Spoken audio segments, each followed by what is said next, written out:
تخيل تنزل تحت الأرض، مش بدروم ولا سرداب صغير. أنا بتكلم على عمق يخليك تحس إنك خرجت من العالم اللي فوق. تخيل تبقى واقف تحت بيت فوق راسك أكتر من 30 متر تراب، ولو النور طفي في اللحظة دي مفيش طريق رجوع. ده مش قصة فيلم ولا خيال، ده قصة حقيقية عن 2 إخوات من الفيوم الأرض قررت تبلعهم. حسام وأحمد كانوا أصحاب محلات أدوات كهربائية بسيط، شغلهم ماشي على قد حالهم، ناس عادية جدا، لا بيدوروا على كنوز ولا مغامرات. كل حلمهم يعيشوا مستورين. في يوم عادي دخل عليهم محصل كهرباء معرفة. الكلام كان عادي في الأول، وبعدين قال جملة شكلها بريئة لكنها كانت الطعم. أنا أعرف واحد طيب تحت بيته سرداب وفيه خير كتير، بس معهوش فلوس ولا ناس تساعده.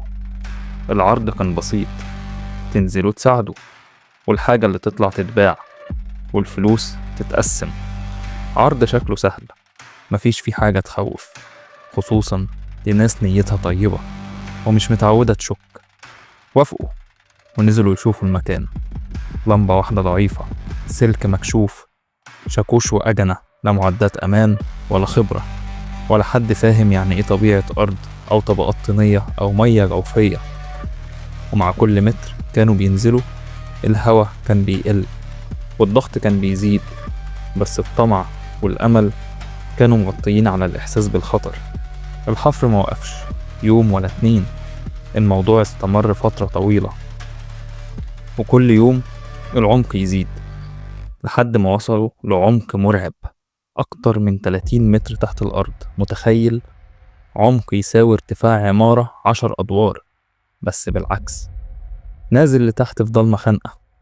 في المكان ده مفيش أكسجين كفاية، وفي احتمال اختناق، وفي احتمال صعق كهرباء من اللمبة والسلك اللي مكشوف، وفي أرض ممكن تنهار في أي لحظة. بس هما ما كانوش عارفين ولا مستوعبين. في يوم الأخ الأصغر كان شغال تحت لوحده، اللمبة منورة، صوت الشاكوش مالي المكان، وفجأة الصوت وقف. ندهوا عليه مرة و2 و3، مفيش رد. محدش عارف حصل ايه، ممكن يكون اتكهرب، ممكن يكون اختنق، ممكن يكون تعب من نقص الأكسجين، بس اللي أكيد إن الصمت كان مرعب.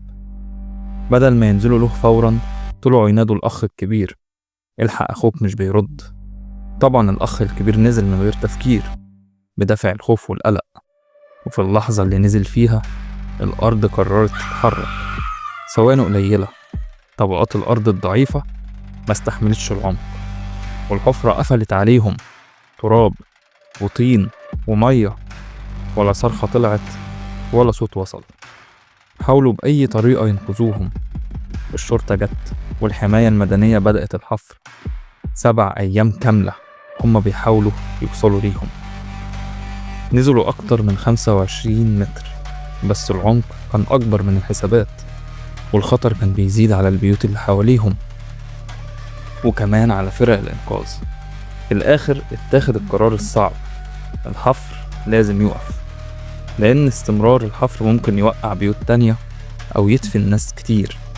وبعد استشارة دينية اعتبروا إنهم توفوا في اللحظة اللي الحفرة ردمت عليهم.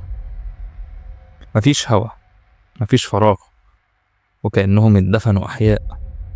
أهل القرية صلوا عليهم صلاة الغايب، والشرطة حققت مع صاحب البيت وكل اللي ليه علاقة بالموضوع.